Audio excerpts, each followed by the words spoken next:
고난당한 것이 내게 유익이라. 이로 말미암아 내가 주의 율례들을 배우게 되었나이다. 고난당한 것이 내게 유익이라. 이로 말미암아 내가 주의 율례들을 배우게 되었나이다. 아멘. 아멘.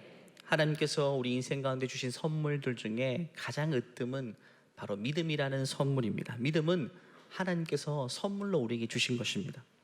죄 가운데 있는 우리는 원래 하나님을 믿을 수 없는 존재입니다. 우리의 본성은 하나님을 부인하고 인정하지 않고 하나님을 끊임없이 밀어내는 본성이죠. 근데 어느 순간부터 하나님을 향해 마음이 열리게 되는 거예요.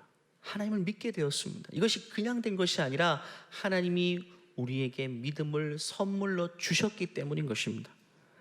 이렇게 하나님 우리에게 믿음을 선물로 주신 이유가 있습니다. 첫 번째는 믿음으로 구원을 주시기 위함입니다. 에베소서 2장 8절 말씀 같이 한번 읽어볼까요?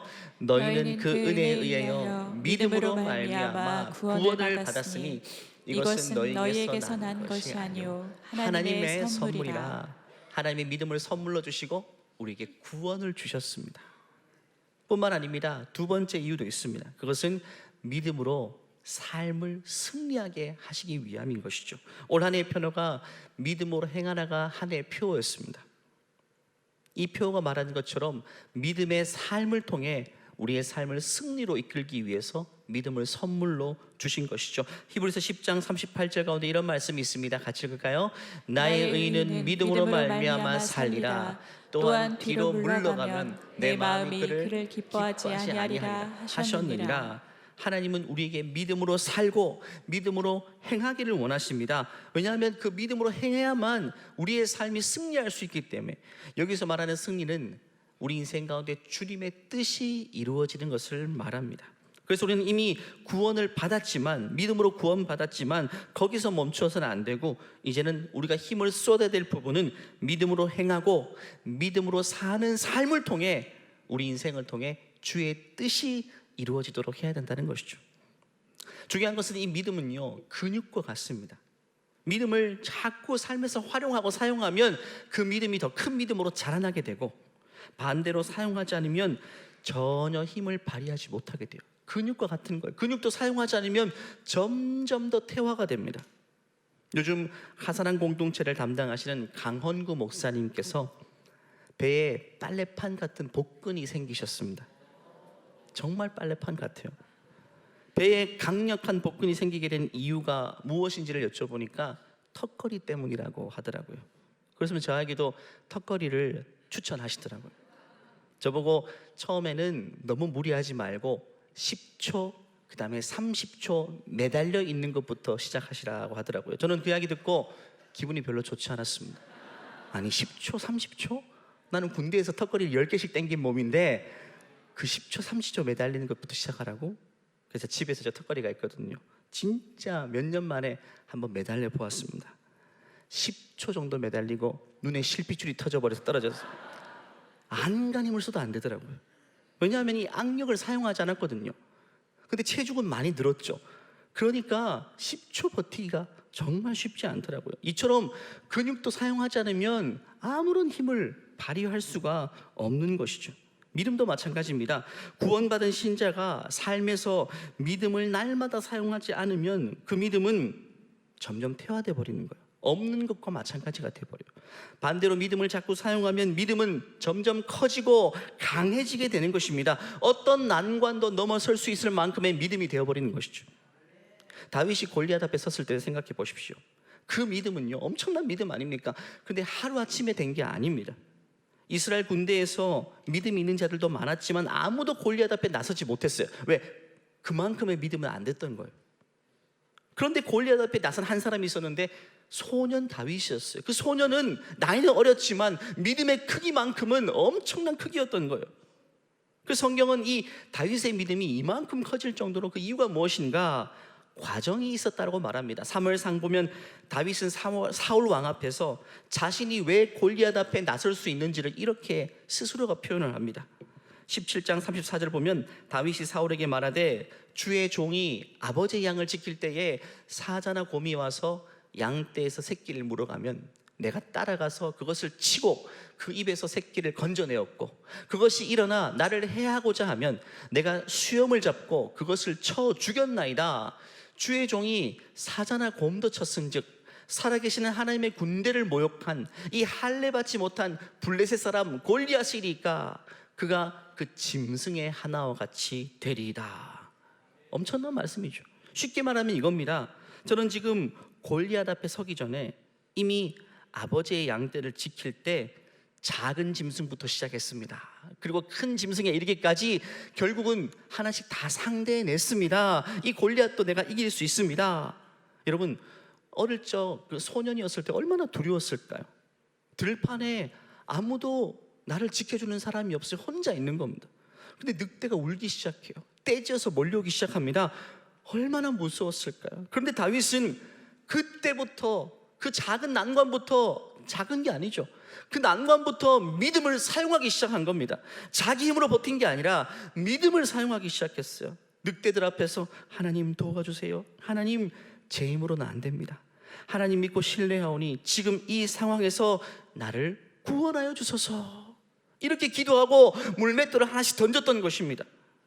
이렇게 믿음으로 하나님께 기도하며 현실을 맞서 왔습니다. 그러자 그 믿음이 조금씩 자라나기 시작하고 이제는 큰 집채만한 골리앗 앞에서도 담대히 맞설 수 있는 큰 믿음이 된 것입니다. 골리앗은 키가 2m 60, 요즘 그런 사람 없죠. 거인족에 속했던 사람이었어요. 그런데 다윗의 믿음은요, 2m 60보다 훨씬 더 그것을 넘어서는 믿음으로 자랐던 것입니다. 여러분, 결국 믿음의 크기가 중요합니다. 믿음의 크기가 우리 인생의 난관의 크기보다 더 커지는 순간 우리는 그 난관을 뛰어넘게 되는 것입니다. 그게 중요합니다. 내 믿음의 크기가 중요합니다. 그런데 우리의 싸움이요, 많은 경우에 믿음을 크게 하는 싸움이 아니라 문제의 크기를 최소화시키는 싸움에 머물러 있는 것이 문제입니다. 사람들은요, 우리 인생에 찾아오는 문제의 크기를 최소화시키기 위해서 여러 가지 노력을 하죠. 노후를 준비하기도 하고 몇 개씩 보험을 들기도 하고, 이 모든 이유가 뭡니까?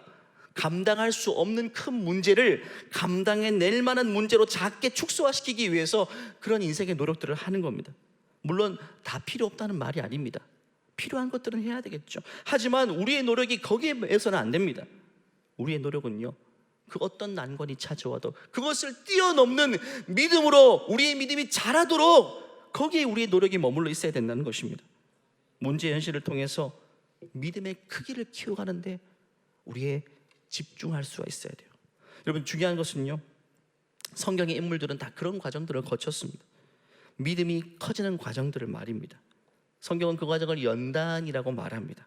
힘을 쓰게 되는 상황이 없으면 근육이 자라지 않는 것처럼 문제 현실이 없이는 믿음이 자랄 수 있는 기회가 없는 것입니다. 그래서 하나님은 당신의 백성들에게 믿음을 사용할 수 있도록 여러 어려운 시련들을 허락해 주신 거예요.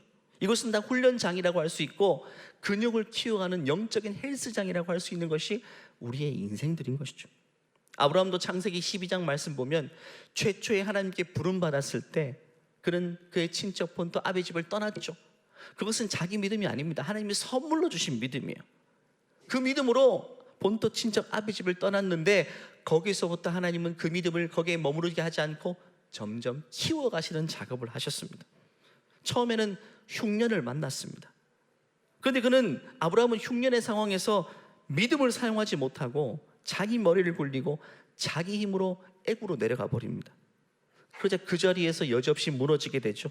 아내를 누이로 속이고 거기에서 가장으로서의 권위를 실추당하고 거의 모든 것을 잃어버린 채로 너덜너덜한 채로 애굽에서 다시금 나오게 됩니다. 이런 일들을 계기로 해서 아브라함은 깨닫게 돼요. 아, 인생의 시련 앞에서 내 힘으로 내 머리를 굴려서 감당할 수 있는 게 아니구나. 믿음을 사용해야 되는 것이구나. 그래서 그때부터 아브라함은 자신의 인생에 찾아오는 시련들을 믿음으로 맞서기 시작합니다. 그러다 믿음이 자라기 시작하네요.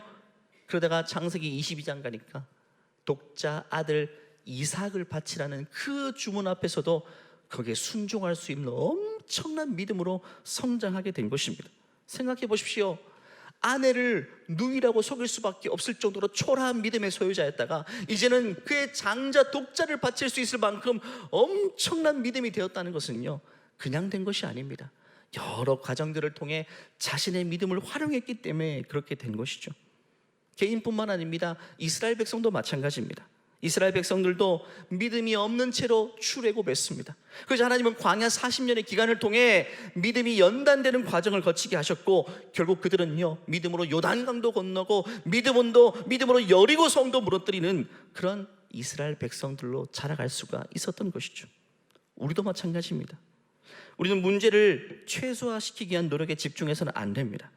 어떤 문제 현실이 찾아와도 내 힘을, 내 믿음을 그 이상으로 키워서 그 현실을 뛰어넘을 수 있는 믿음으로 만드는 것이 우리의 목표가 되어야 되는 것이죠. 생각해 보십시오.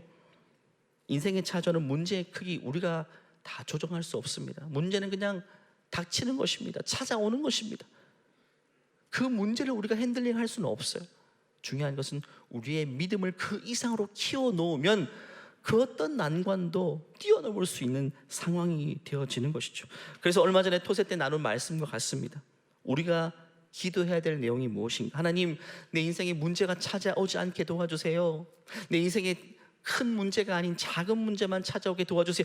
이렇게 우리의 기도가 흘러가서는 안 되는 거예요. 이렇게 기도해야 됩니다. 하나님, 나의 믿음 없음을 용서하시고 내게 믿음을 더하여 주세요. 누가복음 17장 보면 예수님의 제자들은 이렇게 예수님께 요청했죠.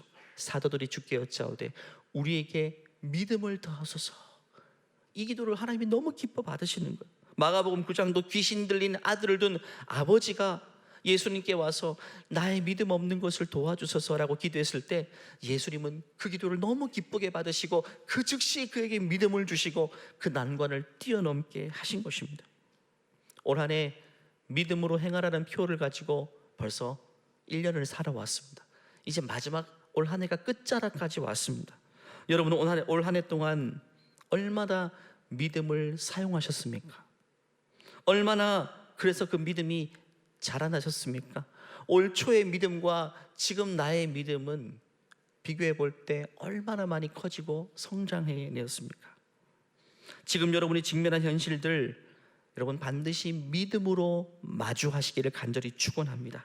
현실을 회피하지 마시고, 현실 앞에서 오랫동안 고민하지 마시고, 현실의 고달픔만 하소연하지 마시고, 이제 그 문제 현실을 용감하게 믿음으로 마주할 수 있는 우리 모두가 되기를 간절히 축원합니다.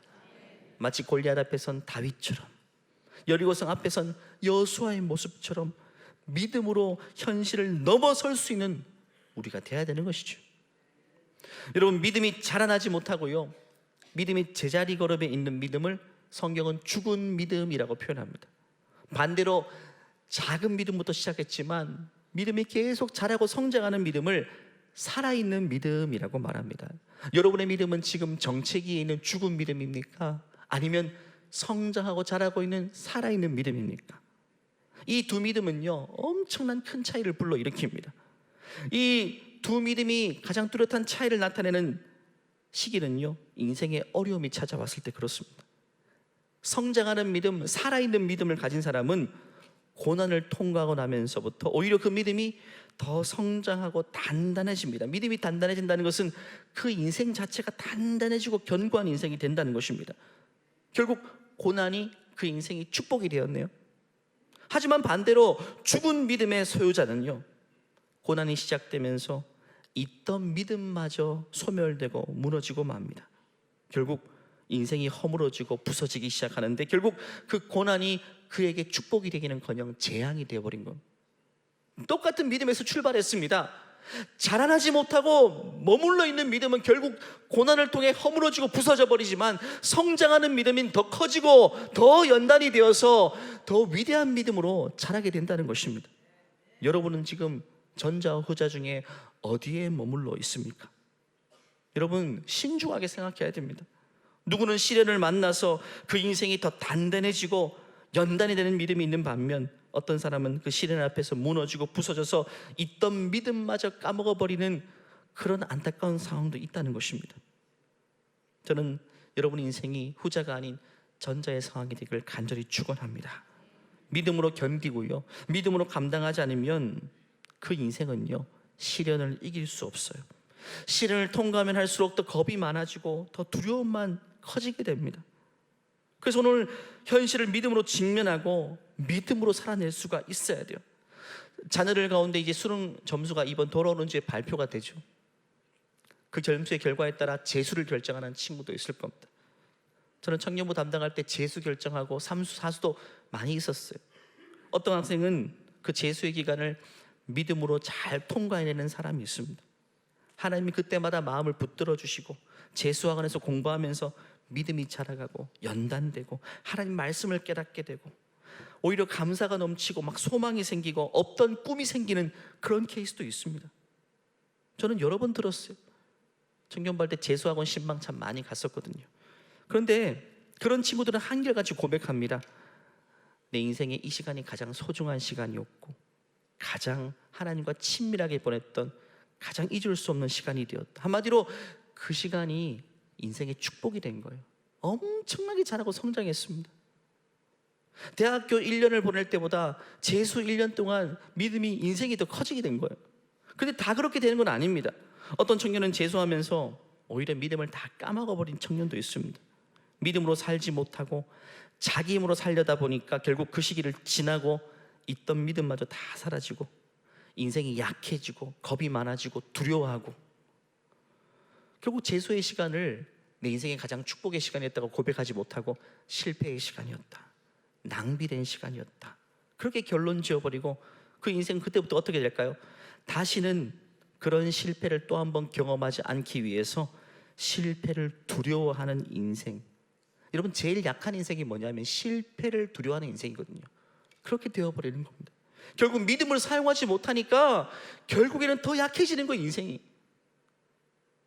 여러분, 실패를 두려워한다는 것은 실패를 통해 배운 게 하나도 없다는 것을 말합니다.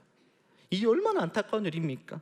실패를 통해 자라고 성장하지 못하고 오히려 후퇴한다면 그것보다 안타까운 건 없습니다. 여러분, 실패를 통해 배우지 못했다는 것은 마치 이와 같아요. 엄청난 비용, 엄마 아빠가 형편이 안 좋은데도 불구하고 이번 방학 2달 동안 막 있는 돈 없는 돈 끌어모아서 특강시키고 집중 과외를 붙였어요. 그런데 자녀 입장에서는 하나도 못 배웠대요. 그거가 똑같은 겁니다.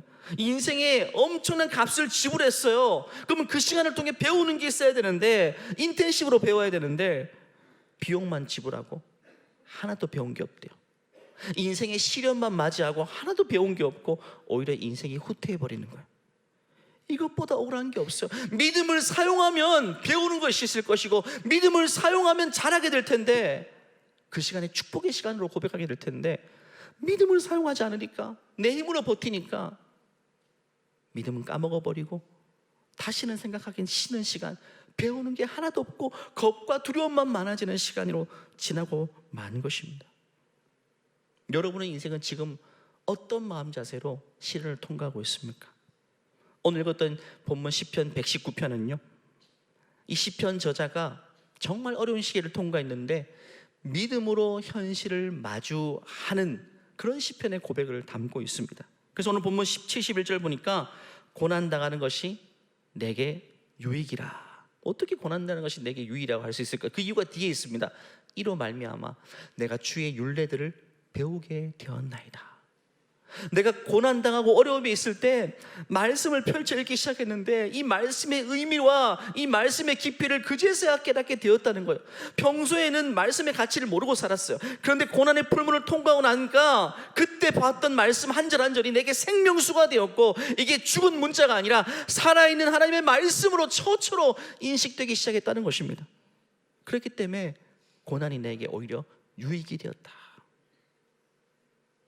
그동안 말씀을 겉핥기로 읽고 들었다면 고난을 통과하면서 내가 펼쳐 읽었던 말씀은 전혀 다르게 들려졌다는 거예요. 생명수와 같았다. 최초로 내가 살아있는 말씀을 경험하게 되었다는 것입니다. 여러분, 고난의 시기를 그냥 통과한다고 다 그렇게 되는 게 아닙니다. 시편 119편의 저자는요, 어려움을 통과하면서 하나님 말씀을 의지했다고 고백해요. 41절 말씀을 읽어볼까요? 시작. 그리하시면 내가 나를 비방하는 자들에게 대답할 말이 있사오리니 내가 주의 말씀을 의지함이니이다. 여러분, 이게 바로 믿음입니다. 고난 가운데에 주의 말씀을 의지하여 나아가는 것이 바로 믿음으로 현실을 마주하는 모습인 거예요. 저희 교우들 가운데 저는 잘 알고 있습니다. 생각보다 일찍 직장을 나오게 되어서 새로운 직장을 구하는데 그 중간 시기 있죠. 처음엔 어려웠겠지만 곧 정신을 차리고 도서관이나 카페 아침에 가서 하나님 말씀을 펼쳐 읽고 하루를 시작하는 분이 있습니다. 그동안 정신없이 일할 때는 말씀을 그렇게 펼쳐 읽지 못했어요. 근데 인생이 잠깐 멈추어지니까 이 시간을 통해 하나님 말씀을 읽게 되는데 꿀송이처럼 단 말씀으로 경험되는 거예요. 그것도 부족해서 성경 개호반도 신청해서 듣게 되고 하나님 말씀을 더 가까이 평소보다 마주하게 되는 겁니다. 여러분, 이것이 바로 믿음으로 문제 현실을 마주하는 자의 모습인 것입니다. 시편 119편의 저자가 지금 그와 같은 상황입니다. 66절도 보니까 내가 주의 계명을 믿었사오니 좋은 명찰과 지식을 내게 가르치소서. 결국 말씀을 통해 그는 지혜를 얻게 되고 나아가야 될 방향을 얻게 되는 것입니다. 결국 말씀을 통해 궁극적으로 내 인생을 변화시켜주는 것은 나의 어떠함이 아니라 하나님의 인도하심이라는 사실을 깨닫게 되는 거예요. 결국 여러분, 믿음은 무엇인가? 하나님 말씀을 믿는 게 믿음입니다. 다른 게 믿음이 아니에요. 믿는다고 하면서 하나님 말씀을 멀리하면 그거는 하나님을 믿는 게 아니라 하나님을 믿고 있는 자기 자신을 믿는 것입니다. 믿음은 말씀을 믿는 겁니다. 내가 지금까지 어떻게 신앙생활을 해왔고 난 어떤 직분을 가졌고 이것 가지고 나가는 것이 믿음이 아닙니다. 그것은 여전히 자신을 믿는 거예요. 자기 커리어를 믿는 것입니다. 진짜 믿음은 무엇인가? 말씀을 들고 가는 겁니다. 말씀과 함께 가는 것입니다. 말씀을 펼쳐 읽고 그 말씀이 주는 힘으로 한 걸음 한 걸음 내딛는 것이 바로 믿음으로 현실을 마주하는 모습이죠. 사랑하는 여러분, 어려운 현실을 지금 지나고 있습니까? 믿음으로 한 걸음 한 걸음 나가시길 축복합니다. 이때야말로 믿음이 필요한 때입니다. 그리고 이 믿음은 하나님 말씀을 가까이 하는 믿음인 것을 기억하시길 바랍니다. 말씀을 붙잡고 살아갈 때 하나님은 그제서야 보이는 것이 있게 하실 거예요. 그래서 오늘 본문 105절 말씀 중에 우리가 잘 아는 말씀이죠. 이건 암송해야 될 말씀이에요. 같이 읽어볼까요? 주의 말씀은 내 발의 등이요 내 길의 빛이니이다. 이건 시편 저자가 직접 경험한 말씀입니다. 말씀을 가까이 하기 전에는 앞이 보이지 않았어요. 캄캄했습니다. 아무것도 보이지 않아요. 내 인생이 지금부터 어디로 가야 될지, 나를 필요로 하는 것이 어딘지 아무것도 몰라요. 그런데 말씀을 가까이 마주하고 보니까, 말씀을 묵상하다 보니까 어느샌가부터 보이기 시작해요. 눈앞에 안개가 걷히고 내가 나아가야 될 길이 보이기 시작합니다. 마치 내 발에 등불이 켜진 것처럼 말입니다. 보이지 않던 길이 보이기 시작해요. 우리 인생이 그렇다는 거예요. 문제 현실에만 갇혀 있으면 앞만 보이지 않는 게 아닙니다. 사방이 다 보이지 않습니다. 그러니까 고립감을 느끼고 좌절하게 되는 거죠. 여러분, 인생이 열심히 가다가 한번 뚝 멈춰 보면요, 주위에 아무것도 보이지 않아요. 누구의 말도 들리지 않습니다. 물론 현실이 보이긴 보여도 다 왜곡되게 보입니다. 자신을 적대시하는 것처럼 보이고 스스로 피해 의식과 심지어 피해 망상에 사로잡힙니다. 이스라엘 백성들이 가나안 땅을 정탐하고 나서 우리는 메뚜기에 불과한 인생입니다, 우리는 가나안 민족의 밥이다, 이렇게 고백했던 것이 바로 피해 의식이거든요. 피해 의식이 뭡니까? 스스로가 부당한 처지에 빠졌다고 생각하고 타인과 환경을 원망하고 탓하는 상태를 말합니다. 우리 인생이 이런 상황에 빠지는 것은 금세입니다, 여러분. 금세. 자신을 탓하기보다 남들을 탓하고 이 시대를 탓하고 이 나라를 탓하고 환경을 탓하고. 이스라엘 백성들이 지금 그런 상태입니다. 자기는 지금 정당하고 괜찮은 사람이에요. 그런데 하나님이 모세를 통해 우리를 원치 않는 땅, 죽이는 땅, 삼키는 땅으로 인도했다고 피해 망상에 사로잡혀 있는 것입니다. 결국 그들이 그렇게 된 이유는 간단합니다. 하나님 말씀을 멀리했기 때문입니다. 하나님의 약속의 말씀을 잊어버리니까 말씀과 멀어지는 만큼 믿음 없는 삶이 이루어지고 결국 믿음 없는 반응들만 하게 되는 것입니다. 그런데 반대로 여호수아와 갈렙은 어떻습니까? 가나안 땅, 똑같은 땅을 보았습니다. 그럼 다른 고백을 하잖아요. 우리가 저들의 밥이 아니라 저들이 우리의 밥이고, 우리가 메뚜기가 아니라 저들이 우리의 메뚜기 같은 존재라고 고백합니다. 왜 똑같은 상황을 보았는데 다른 고백을 할 수 있을까요? 그들은 하나님 말씀을 기억했기 때문입니다. 그들에게 말씀이 있었기 때문에, 살아있는 말씀이 내 안에 꿈틀거리고 있기 때문에, 말씀을 붙잡고 살기 때문에 똑같은 현실을 살아가도 눈앞에 다른 게 보이기 시작하는 거예요. 하나님의 약속이 보입니다. 처참한 현실도 겹쳐서 보이지만 그 위에 계신 하나님의 능하신 손이 보이고 하나님의 약속의 말씀이 보이고 나를 인도하여 드리는 아름다운 가나안 땅이 보이게 되는 것입니다.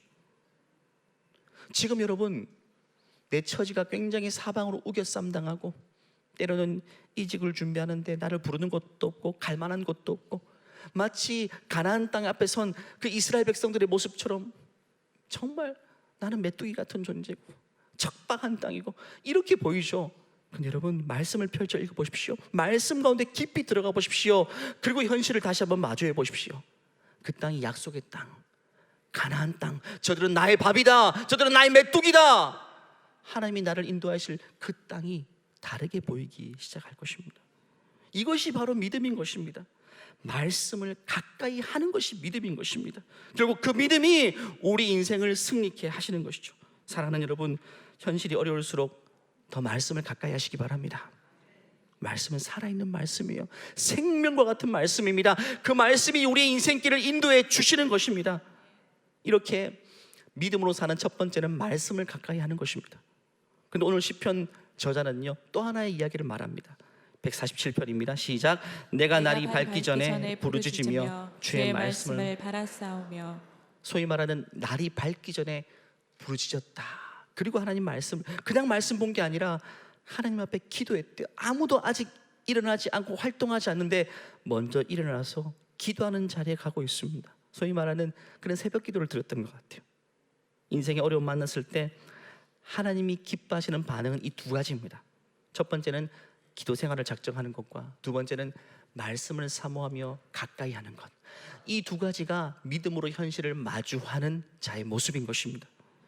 저희 교우들 가운데 이 두 가지를 다 하시는 분들 많이 있습니다. 지금 당장에는 어려운 시기를 보내고 있지만 하나님 말씀을 마주하고 있고 그리고 기도하는 자리에 작정하고 나오는 분들이 있습니다. 저는 그분들의 삶의 결국이 뻔히 보입니다.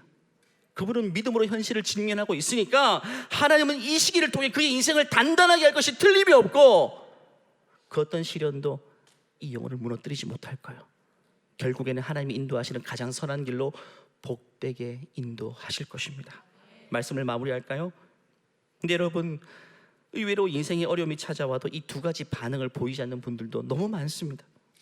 왜 이렇게 내 인생이 안 풀리느냐 한탄을 하고 있지만 정작 말씀과 기도에 매진하지 못하고 여전히 자기 노력과 또 다른 가능성만을 기대하고 있어요. 왜 이렇게 길이 안 열릴까? 기도하지 않고. 여러분, 그게 기도는 아닙니다. 여러분, 기도는 그게 기도가 아닙니다. 기도는 진짜 사생결단하고 작정해야 되는 거예요. 다윗이 골리앗 앞에 섰을 때 뭐 소풍 가듯이 돗자리 들고 그렇게 갔습니까? 생사를 거는 결단이 그 속에 묻어나 있는 겁니다. 그게 바로 믿음인 것입니다. 인생이 지금 어려운 난관에 봉착해 있다면 그냥 기도하면 안 됩니다. 작정하며 기도해야 됩니다. 작정하고 결단해야 됩니다. 과거의 새벽 예배를 보면 이 헌금 바구니가 있잖아요. 아침마다 보면 1,000번째 제물을 올려드리고 뭐 자녀를 위해 40일 작정 기도합니다. 인생의 진로를 위해서 100일 기도를 합니다. 뭔가 작정하면서 기도하는 결단들이 묻어나 있는데 요즘은 그런 것도 없어요. 하루에 1,000원씩 5,000원씩 40일 동안 막 100일 동안 1,000일 동안 하시면서 꾸준히 기도하는 분들은 결국에는 하나님이 그 다음 걸로 인도하시잖아요. 그게 믿음이니까. 작정하고 결단하니까 마치 골리앗 앞에서 사생결단하듯이 그 앞에 마주하니까 하나님이 그런 은혜를 주셔요. 근데 그거 없이 그냥 가벼운 마음으로 기도하고, 여러분, 이건 믿음이 아닌 겁니다. 어려울수록 사생결단하고 작정하면서 기도하는 겁니다. 이제 2025년도 한 달밖에 남지 않았어요. 여러분, 이 한 달이 제일 중요합니다. 이 한 달을 어떻게 보내느냐에 따라서 내년 한 해가 결정되는 겁니다. 여러분, 다시 한번 결단하시기 바랍니다. 현실을 믿음으로 마주하시기를 바랍니다. 기도하는 자리, 말씀이 선포되는 자리에 오셔서 말씀을 가까이 함으로 믿음으로 현실을 직면해 보십시오. 하나님은 반드시 그 인생길을 다르게 인도하실 겁니다. 결국 우리가 열심히 사는 현장에서 우리 인생이 좌우되는 게 아닙니다. 기도하는 자리가 우리 인생을 결정하는 거예요. 세상에 열심히 살지 않은 사람 어디 있습니까? 새벽에 나가보십시오. 요 앞에 빵집은요 5시부터 나와서 제빵사들이 열심히 일하고 다들 열심히 살아갑니다. 남들보다 한 걸음 더 열심히 사는 것이 우리 인생을 좌우하는 게 아닙니다. 기도하는 자리를 통해서 하나님은 당신의 백성을 인도하시는 겁니다. 다 도찐개찐의 인생이고 50보 100보의 인생이지만 하나님은 기도와 말씀, 믿음으로 살아가는 인생을 천냥지차의 인생으로 인도해 가실 것입니다. 오늘 제 설교자의 말씀으로 듣지 마시고 하나님이 여러분 개인에게 주시는 하나님의 음성, 하나님의 초청장으로 받아들이시고 다시금 기도를 결단하시고 말씀을 삶의 현장 가운데 가까이 펼쳐 읽는 우리 모두가 되시기를 간절히 축원합니다. 이 시간 다 같이 일어나셔서 기도하고 결단하시겠습니다. 여러분 어떤 현실을 마주하고 있습니까? 하나님 말씀과 기도로 살아가게 하시고 그 과정 가운데 하나님 내 믿음이 몰라보게 자라나기를 원합니다. 하나님 골리앗 앞에 선 다윗처럼 문제의 크기보다 내 믿음의 크기를 키워 주시옵소서. 하나님 어떤 현실의 문제이든 내 믿음이 커질 수 있도록 도우시고 문제 현실을 뛰어넘는 큰 믿음으로 서기를 원하오니 하나님 은혜를 베풀어 주시옵소서. 이 시간 말씀과 기도를 작정합니다. 이 시간 개인적으로 하나님이 주신 마음을 따라 기도하기를 작정하고 말씀 읽기를 작정하는 기도를 주님께 올려드리겠습니다. 주여 한번 외치고 기도합니다. 주여 하나님 아버지 다시 한번 결단합니다. 다시 한번 작정합니다. 하나님 우리에게 말씀을 주시고 다시 한번 믿음으로 마주하기를 원합니다. 성령을 부어주시고 믿음으로 맞서게 도와주시고 뒤로 물러가지 않게 도와주시고 하나님 기도를 작정하기를 원합니다. 작정하는 기도하기를 원합니다. 결단하는 기도하기를 원합니다. 하나님 우리 스스로 되지 않습니다. 그 삼겹줄만이 이기게 하실 줄 믿습니다. 사절하고 사시는 것을 함께 해주시옵소서. 기도의 자리를 주님을 감사합니다. 말씀의 자리를 주님을 감사합니다. 고난이 나에게 더 유익이었다는 고백을 올려드릴 수 있도록 아버지가 베풀어 주시고 아버지 함께 해주시옵소서.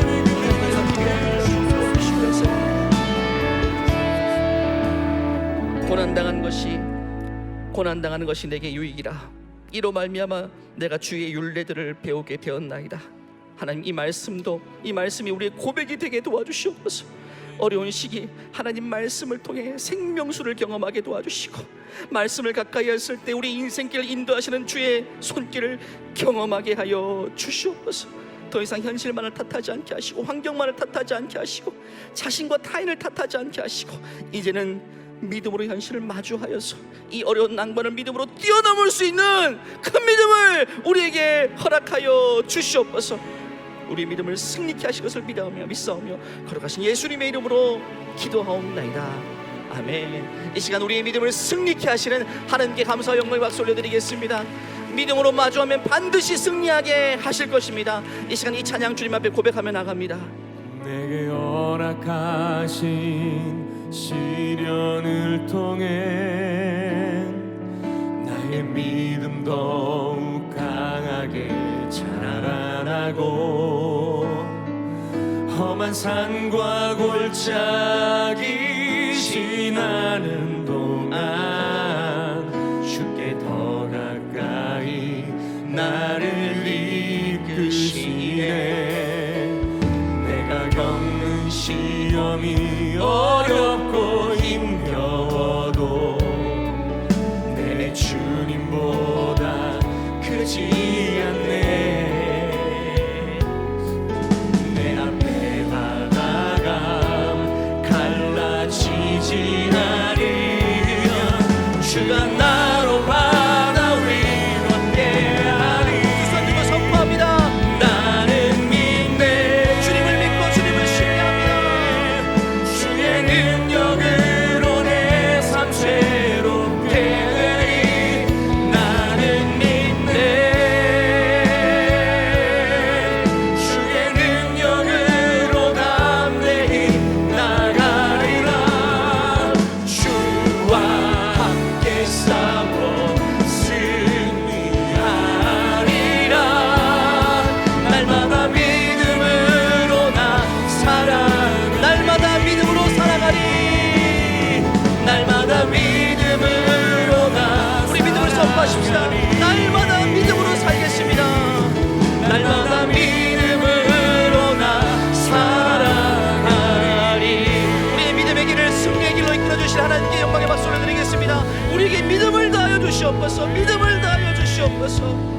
이제는 우리 주 예수 그리스도의 은혜와 하나님의 무한하신 사랑과 우리 안에 내주하시는 성령의 교통하심이 그 어떤 현실이라도 믿음으로 마주하기를 소원하는 하나님의 존귀한 백성들 위해 이제로부터 영원토록 함께 하시기를 간절히 축원하옵나이다.